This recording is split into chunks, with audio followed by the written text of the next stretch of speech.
Our first speaker is a co-founder of a leading personal finance publication, and that's called Dollars and Cents. You can search for it right now, Dollars and Cents. All right, and he's someone who came to the rescue today. Actually, Dinesh is replacing Timothy, who is unfortunately unwell today, but he brings with him a wealth of knowledge and lots to share with you as well. Dinesh was once a commando. Am I right? Yes, I got it right. So today he's full of fire. He's going to bring you to the force and to bring you lots of new information. He speaks to business leaders regularly. So today I think he's going to bring with him all the conversations, all the information, a lot of know-how that he has to you in order for you to build your wealth as well. Please put your hands together to welcome co-founder of Dollars and Cents, Mr. Dinesh Dayani.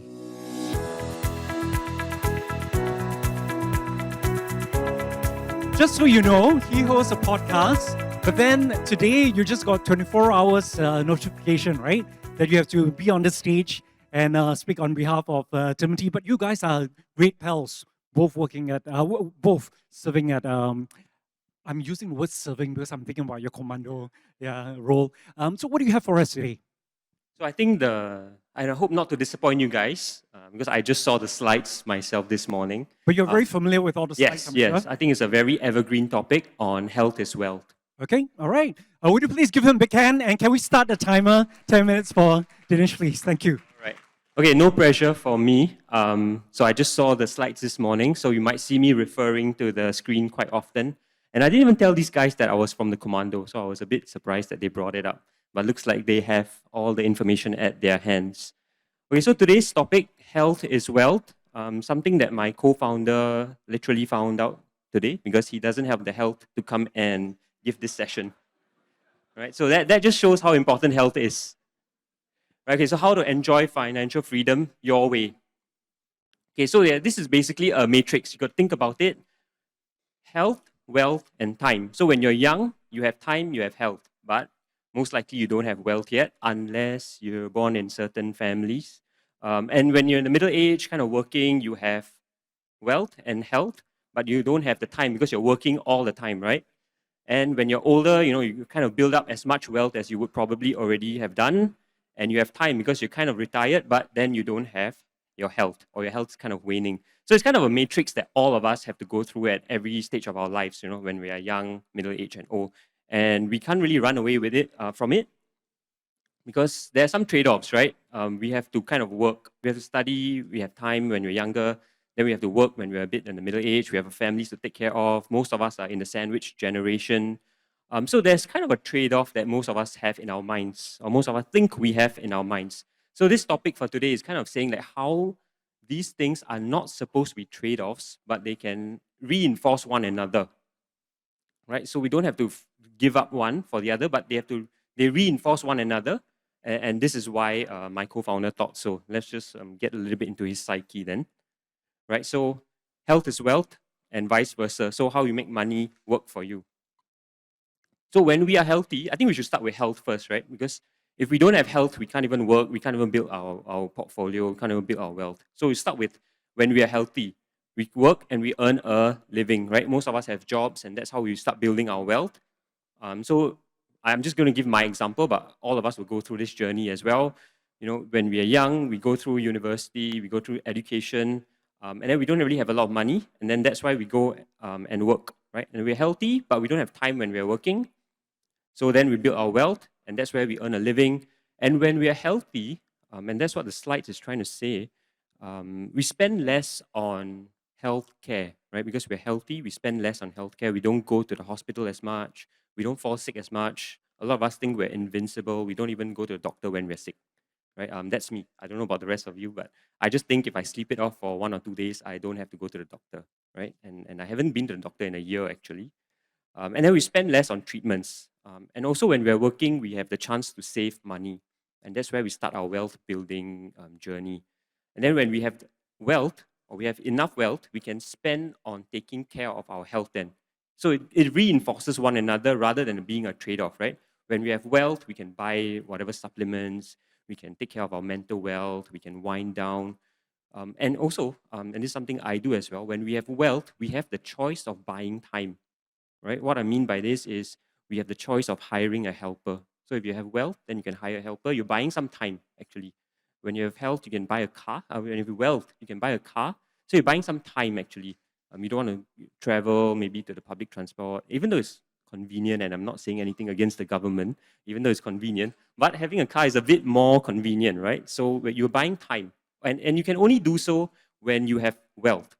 So that's why it's so important as well.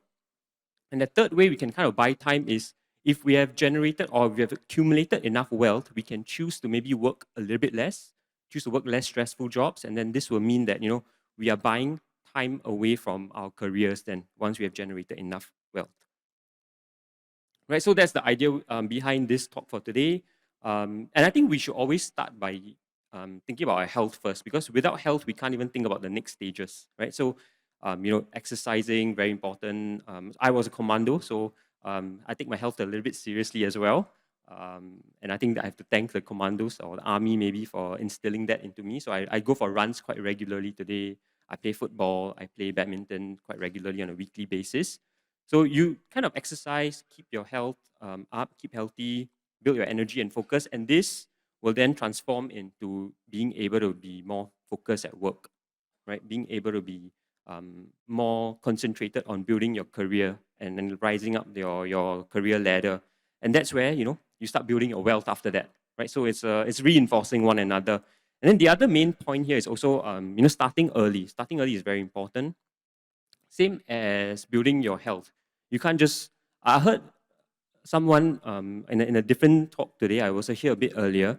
You might have been for that talk. Someone saying he's going for a marathon, the Stanchart marathon, and you can't just run a marathon tomorrow. Let's say I want to run a marathon. I can't just run a marathon tomorrow, never having trained for it. So you need to kind of plan early what you want to achieve, and then you start the early steps, right? Then eventually, I'm sure if I start training today, I'm sure 1 year later I can run a marathon. But if I went just to run a marathon tomorrow, I don't think I'll make it, right? So I think that's the importance of just planning early. You reduce the stress, increase your peace of mind. And that's what insurance does for you. So you may have your health today, but it's not always in our control. No matter how much exercise we do, no matter how healthy we eat, sometimes health is just not in our control. And that's why buying insurance is so important. And once we buy insurance, we're kind of having the peace of mind that in case we lose our health, our families, our loved ones are not going to be penalized financially. Obviously, with us being down ill, they're going to make certain sacrifices as well, but not from a financial standpoint if we have our insurance in place. Right? So I think that's the importance of having insurance as a one of the safety nets. And I think that's what CPF plays as well. CPF is another safety net, I always tell people. Um, and you start basically saving for your healthcare, your retirement, your home purchase from the day you start working, right? Regardless of whether you plan for it or not, CPF helps you do this from the day you start working, the first day you start working. So I think that's the beauty of the CPF system.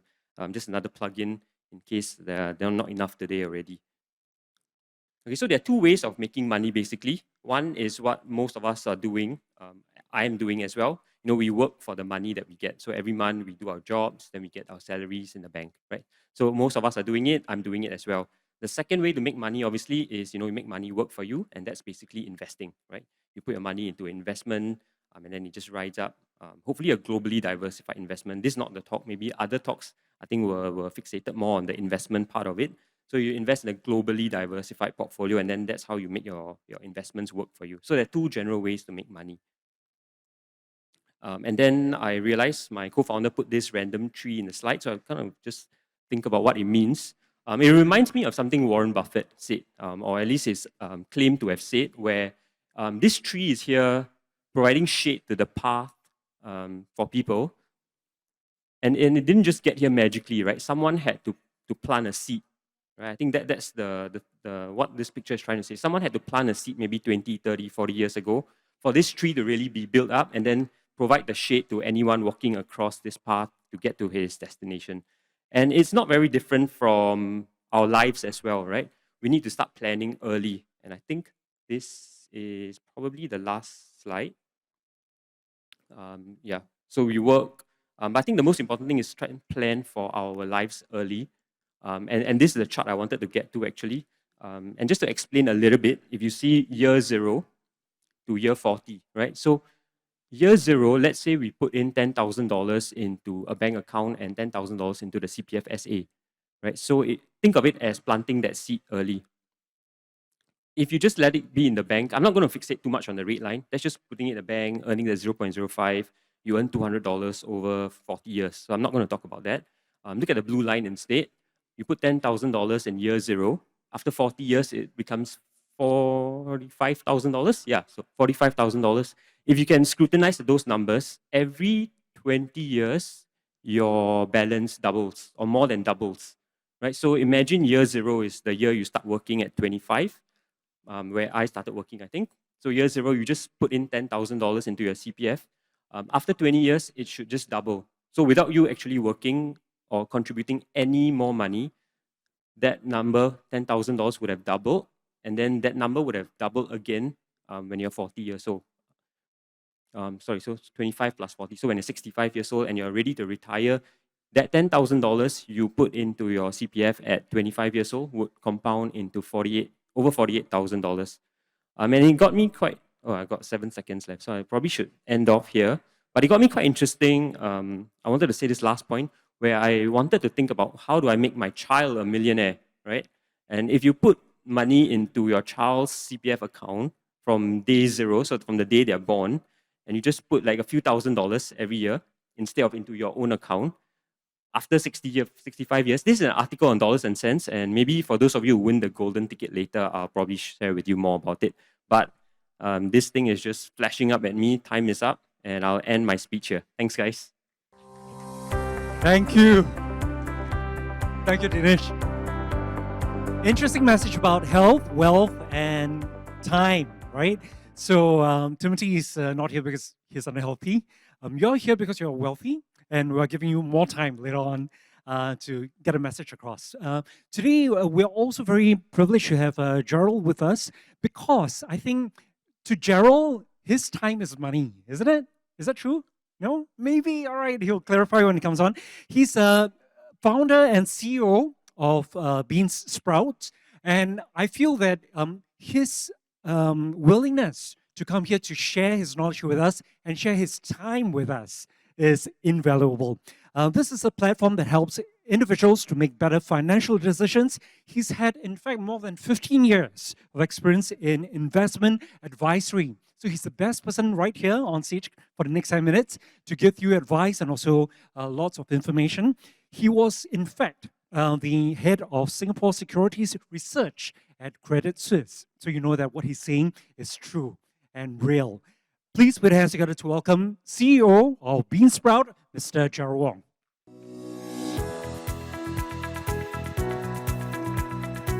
Thank you, Gerald, for joining us. Hi, Danny. Hi. Yep. So you are very big on financial stability and also planning for retirement too, isn't it? What are some of your pet topics, if I can ask you before you start? I think for me, investing is definitely a very big topic. Dinesh already shared how it is important for us to start early, how it is important for us to think about the compounding power of the cash that's sitting in our bank accounts. So I think that's something that we feel very passionate about at Beansprout and something that I also want to be sharing with our audience here today. All right, just in case if you're trying to look for Beansprout, that's on his t-shirt as well. Flash your physique as Dinesh does it. Ladies and gentlemen, big hand please for Gerald. Thank you. Hi, good afternoon, everyone. How is everyone feeling today? This session is the last session for today. So hopefully you'll be able to go away from today's seminar feeling recharged, feeling more informed about the different things that you can do to be able to gain more confidence when it comes to your finances. Okay, so what I have always been doing is to be able to help people to gain confidence when it comes to investing. So I started in 2008 as an investment analyst, and in that role, I actually tried to get investors more aware around the different investment opportunities. I stayed in the role for about 13 years before I left and started Beansprout. Okay, so today's topic is about how to gain financial confidence. Earlier, Dinesh brought about the analogy of a tree. And I think for myself, what I wanted everyone to actually take away from today's session is around how it is important to take small but steady steps. And I think that is the reason behind why we are called Beansprout, because really what we want to do is to start small, but take the next steps around how to gain financial confidence. So maybe I will ask everyone to raise your hand who has ever grown a tree before. Okay, who has ever grown a bougainvillea plant? Okay, I see a few hands, but how many of you have actually grown a beansprout? Okay, I see more hands. So really that is the idea where I think whether you are in school, maybe helping your children with some of your their schoolwork, I think beansprout is one of the easiest plants to grow. And I think that is what we want to do with our money as well. It may seem intimidating to many people. You might feel like you need to handle many emotions, but I think what helps to build confidence is really to take it one step at a time and to actually take the next step forward.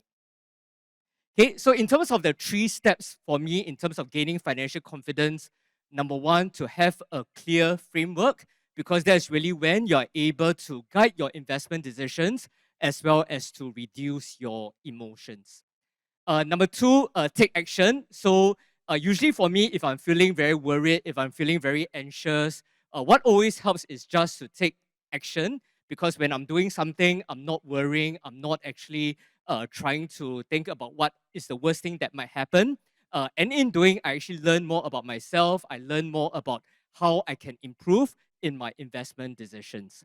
Lastly, to use the various tools and resources that are available to be able to make more informed decisions.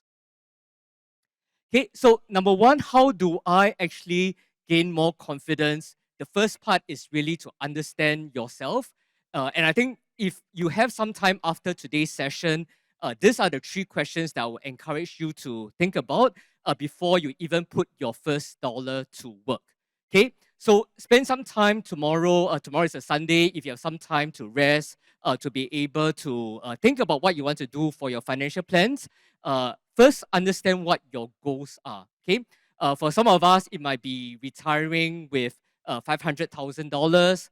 For some of us, it might be saving up for our BTO purchase, or it might even be something as simple as saving up for my holiday that's coming up next month. Okay, so to be able to have a goal allow us to stay focused, because I think that is something that I always find very helpful.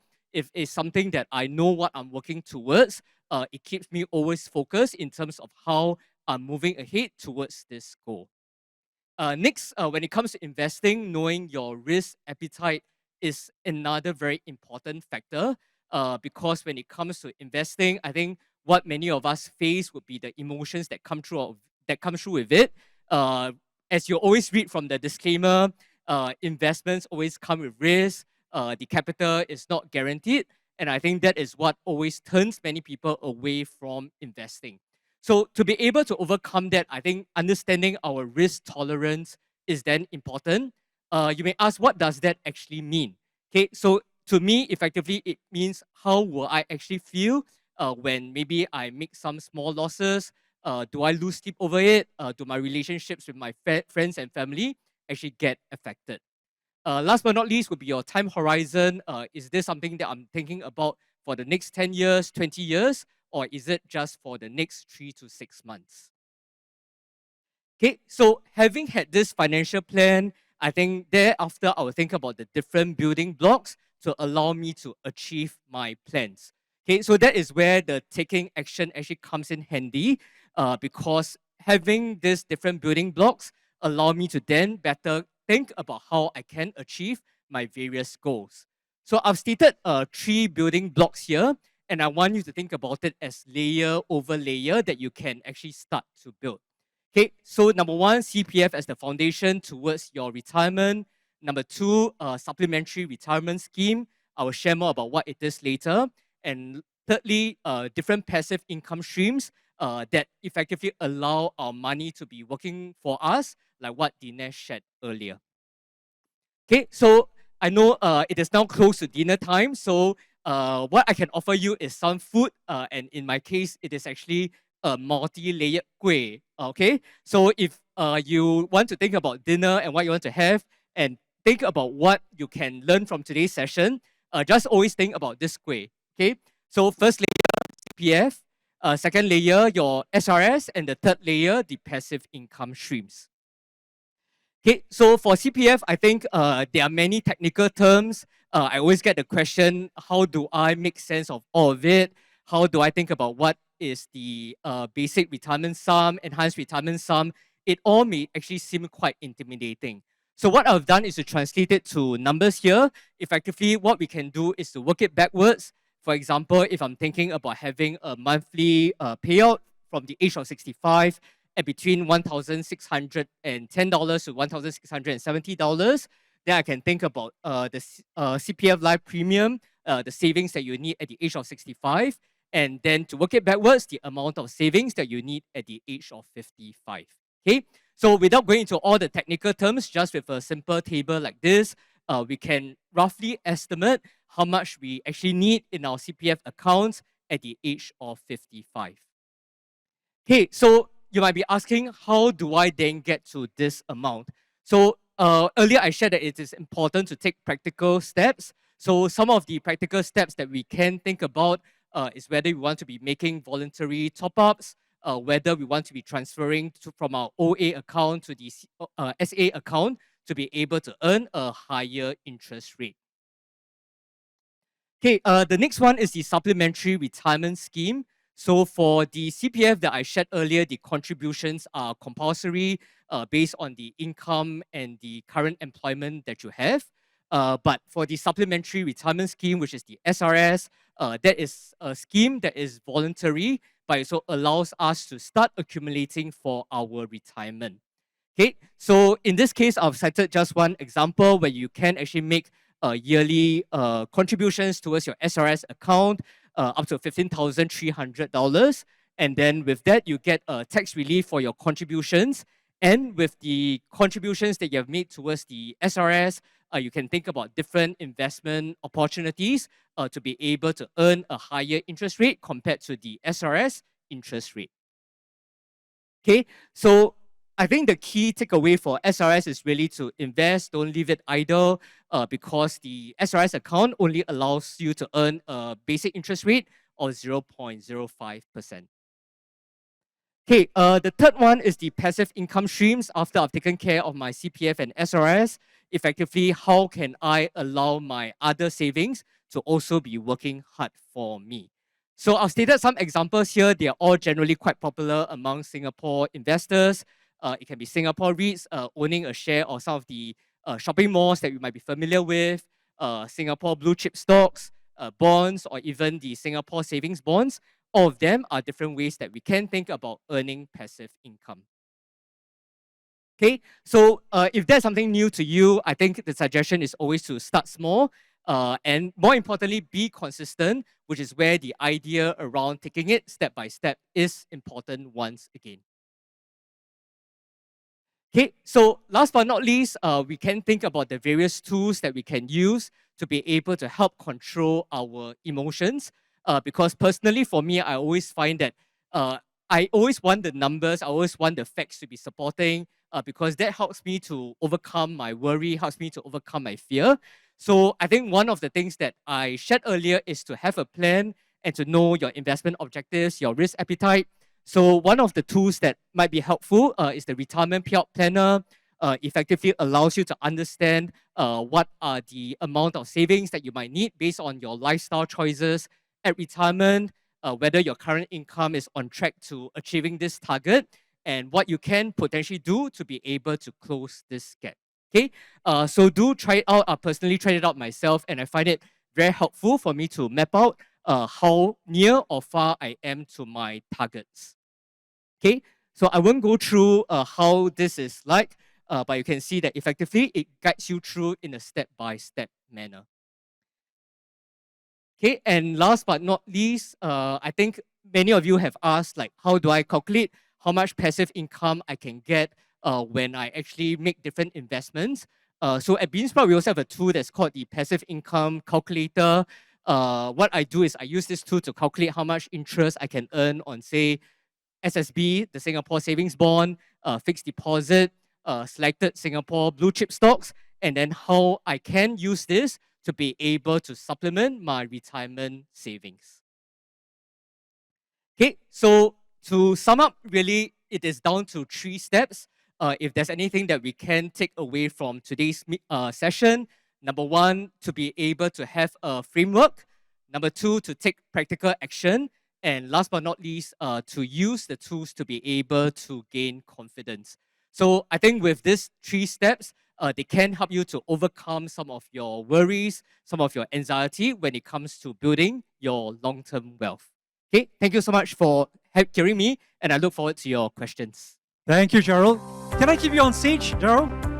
I'm actually, let me bring you forward a little bit, and those few slides at the back, is that what Beansprout uses, the tools? Yes, so for me, I'm a big believer of using different tools because I find that when I am actually trying to make an investment decision, if I'm just looking at what other people are sharing, I may not actually have the confidence until I really see the numbers in front of me. Okay. So being someone who is more analytical, I think just having it displayed to me in terms of like what's the interest rate that I'm getting, how does it translate to actual numbers, actually does help me to gain confidence towards my decisions.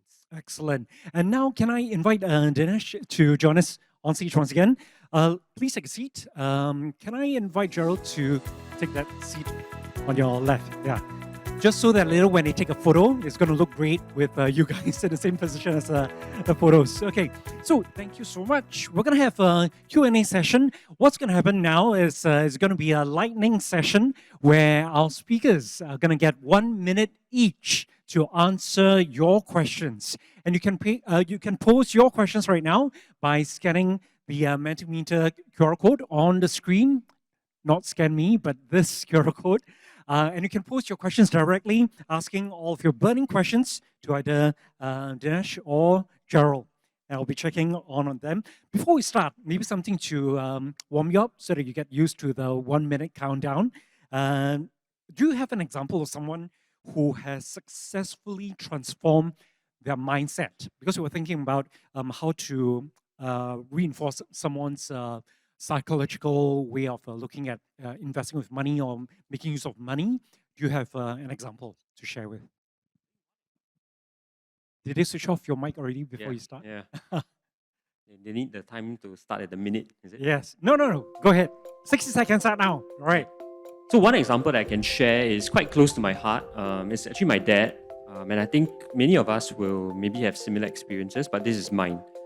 So he's always wanting to invest his money, and when he does so, I think as with maybe the previous generation before me, he's very confident of investing in properties, but then not so much when it comes to investing in equities, right? So then he's asking me, how do you do it? And I try to tell him like, hey, you need to build on the knowledge, try to learn for yourself, and then only you can make good decisions.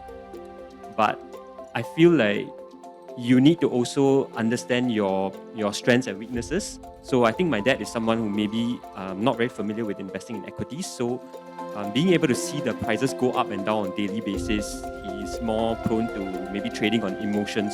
And he maybe don't even know it, right? Like me writing at Dollars and Cents and understanding. Oh, yeah. So that's 1 minute. Yeah, they cut your mic, at the end of 6 seconds. Did you know that Gerald was just watching gleefully, and he was smiling, he was looking at the clock countdown? I wasn't gleeful, I was getting a bit worried because before, it's actually very stressful standing here in case you all are not aware, because there are a lot of countdown timers when you're giving the presentation, when you're answering the questions.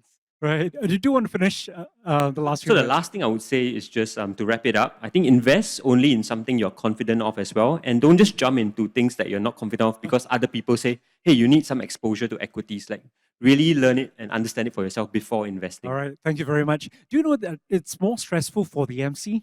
Because I'm listening to your answers, I'm looking at the countdown as well. I'm referring to all the questions that you're sending in. So please keep them coming. I have more than 20 questions right here. So the next question for Gerald, please. Now, the market seems quite volatile, actually, right? And a lot of people will be having fear of investing. there must be some psychological barriers that you would commonly see amongst investors. What would you tell them in times like this? 60 seconds, go.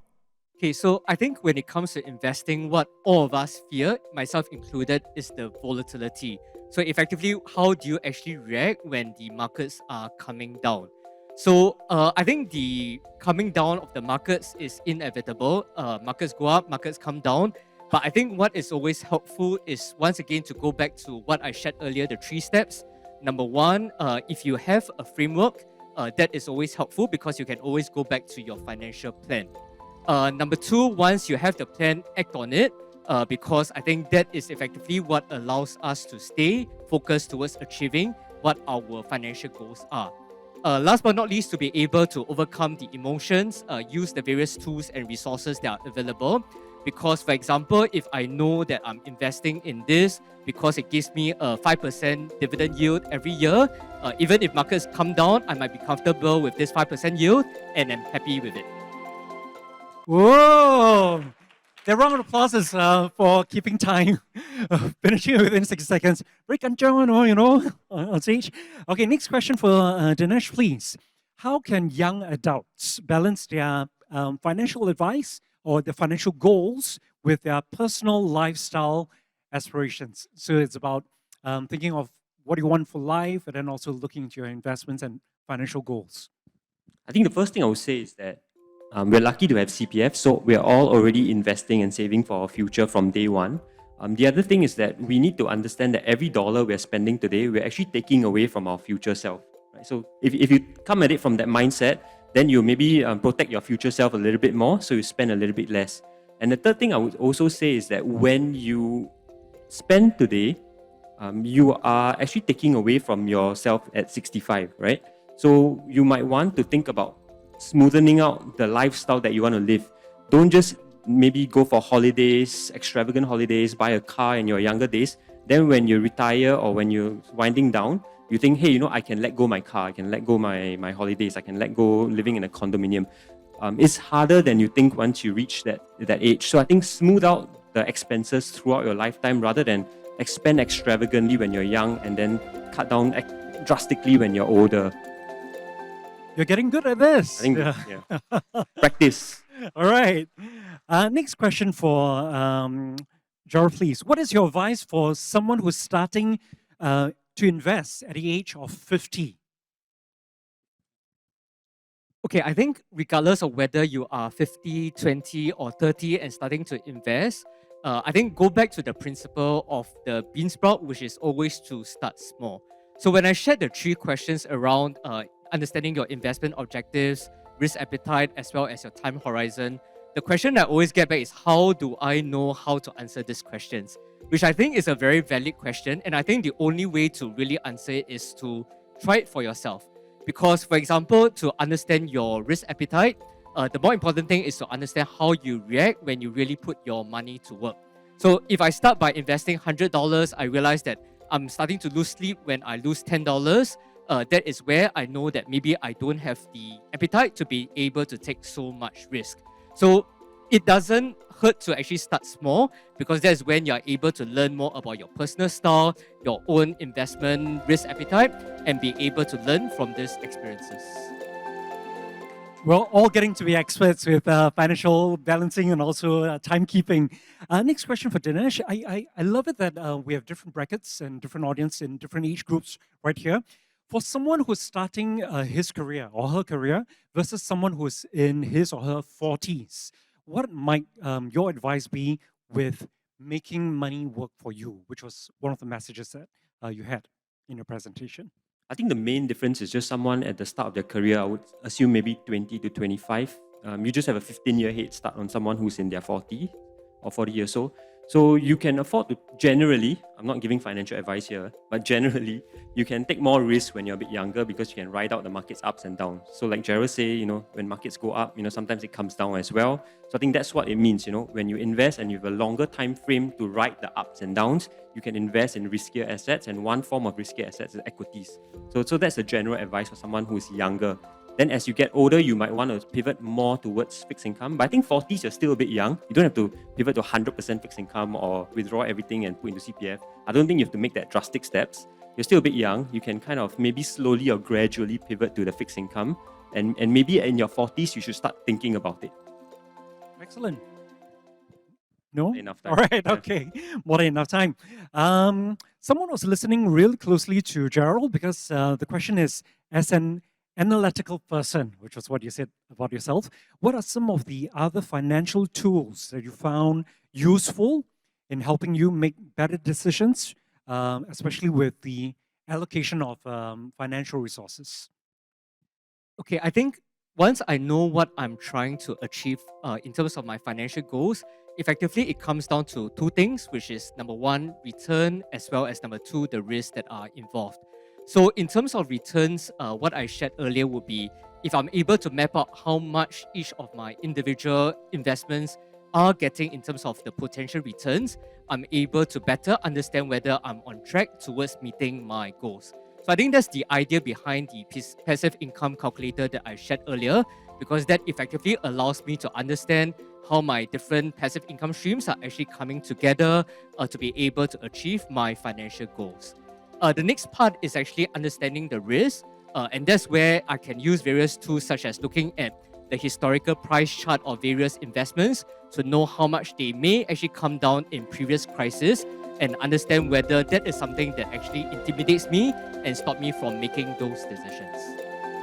And the music is also very intimidating and stops you from delivering more as well. I love this next question because it brings us into a different mindset, and it's for both speakers. Can you share? We've heard a lot of advices and also wonderful things, but what might have been your biggest investing mistake that you might have made, and how did you recover psychologically from your mistakes? Was anything there was a pitfall, something that you wish you might not have taken, but now that you can share a little bit more about it, starting with Dinesh, please. So we have to share the 60 Yes. second as well. Yes. Okay, so the biggest mistake that I made was actually in my 20s when I was starting university. I wanted to invest and I wanted to invest in stocks. And what I did was I just asked some friends, what should I invest in? And then I went to buy that stock. That stock is Sembcorp Marine. It no longer exists as a particular stock. It got, I think they merged into Citrium now. But I think that was the mistake, right? Just not doing your own research, not trying to think about why you're investing, and just investing in something someone else has told you that it's cool or it's good to invest in. For me, actually, it's the same mistake, but for my mistake and what I bought in was even more maybe alternative because it was actually I'm not sure whether anyone still remembers the term NFT during the crypto craze back in 2021, because I just wanted to understand what it was about. So not only has it not merged with anything, it's actually worthless today. So I think that always goes back to the principle around knowing what you're buying. If you don't know what an NFT is, don't touch it. Wow, thank you so much. Do you know we have never done this? We've never shared 1 minute between two speakers. Yeah, you've just created a first for Ready for Life festival, and I suspect CPF is gonna consider that in future. Yeah, sharing 1 minute between two persons. Next, a question for Dinesh, please. What might be a better investment path? Interesting. Someone who has $8,000, for example, and some risk tolerance, is it better to top up CPF with 8K or invest in US stocks with 8K? I think there's Interesting. different considerations against us always. It really depends on your risk appetite and your knowledge base as well. So 8K is a very interesting number because it's exactly the amount that you can top up into your CPF special account and get the tax rebates as well. So I think if you're someone, maybe back to the earlier question, in your 40s, kind of thinking about your retirement more succinctly, maybe putting the 8K and starting your retirement nest egg or building up your retirement nest egg might be an important thing to do. If you're a bit younger and then you want to find out more about US stocks, you can kind of do your own research, kind of invest into individual US stocks. But I would actually advise against it, because if you just broadly think about US stocks, means you're not very familiar with it. So I would actually try to invest in all US stocks, and that's maybe basket by the S&P 500. And then from there, you kind of find out more about individual stocks, and then you'll be a bit more confident. So the short answer is that you should be confident about what you're investing. Excellent answer. CPF is going to get you back next time again. Okay, next question. Having heard about your concept of kueh, right, Gerald? What would be the advice you would give to someone who did not start his kueh early, during his early days, not in the 20s, but probably start to build his kueh in his late 40s? Okay, I think the concept around the kueh is really that effectively you can start it anytime and you don't have to think about whether you're late to it or whether someone is actually doing it better than you. Okay, I think that is something that I think is very important when I make my decisions, in that everyone has his own path, everyone has their own favorite kueh. So effectively you don't have to be worried as to whether you're doing it right or wrongly. But I think if we are at the age of, say, 30, 40, or 50, if I go back to the basic principles that I shared earlier, I think actually you are going to be ahead of anyone else who might have started earlier but may not have actually followed this framework. So I think regardless of whether you are at the age where you are 40 or 50, but starting to think about what you want to achieve, once again, go back to the principles, have a goal in mind, take practical steps, and last but not least, use the various tools that are available, and you will actually have a kueh that you will like after this whole session, he says. Okay.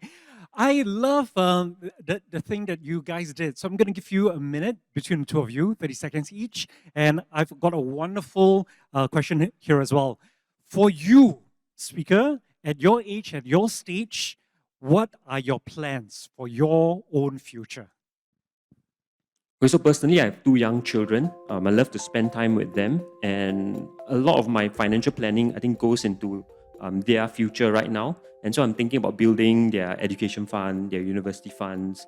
I'm thinking about my retirement as well, but not just for myself, because my retirement will mean that they don't fall into the sandwich generation. So a lot of my financial plans are going into how to make their lives a little bit easier, and that means making my life a little bit more better planned as well.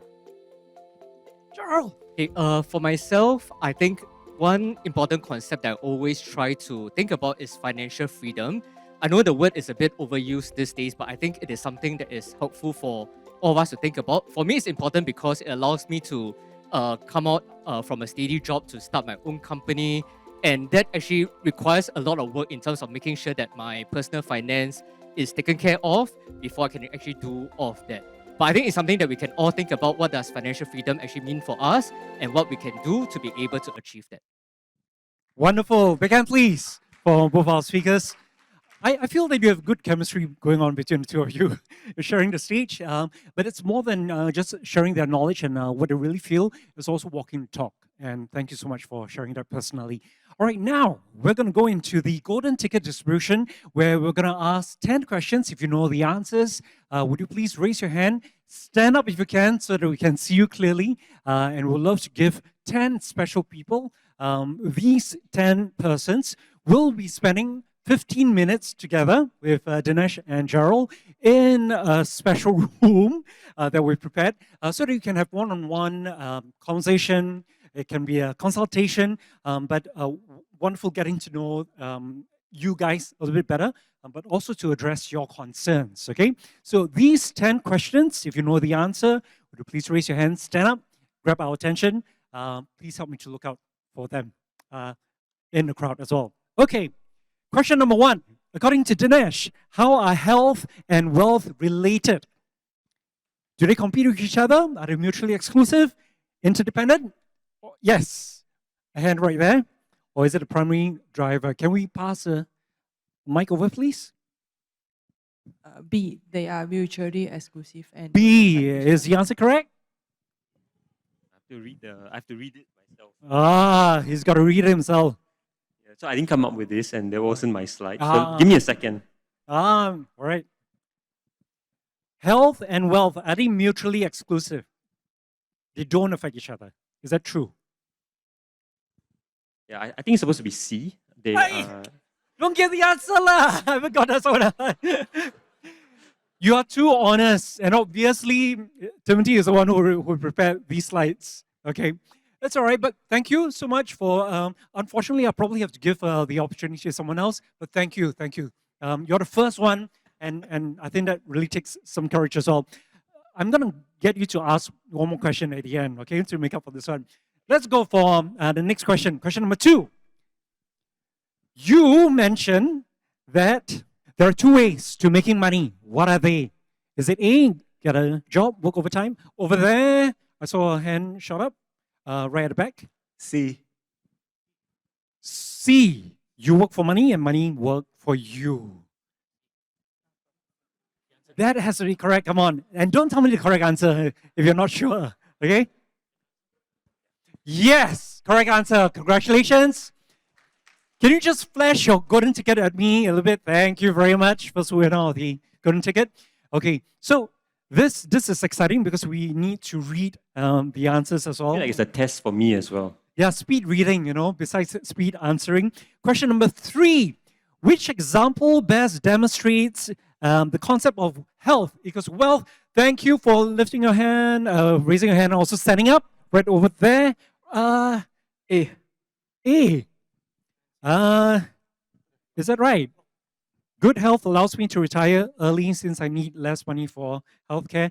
Just say right or wrong. Don't tell me the answer. Probably not. Sorry, there's another hand, right? Thank you, sir. Thank you, this gentleman in gray suit. C. C. Good health means I don't need to spend money on regular. Probably not. Well, okay, this side. Thank you. Yeah, you're getting angry. Wow, that means you're eager and you're hungry too. Thank you. Yeah. Thank you for noticing that. Thank you. B. B. All right, that's the correct answer. Very competitive, yeah? Thank you so much. Next question, please.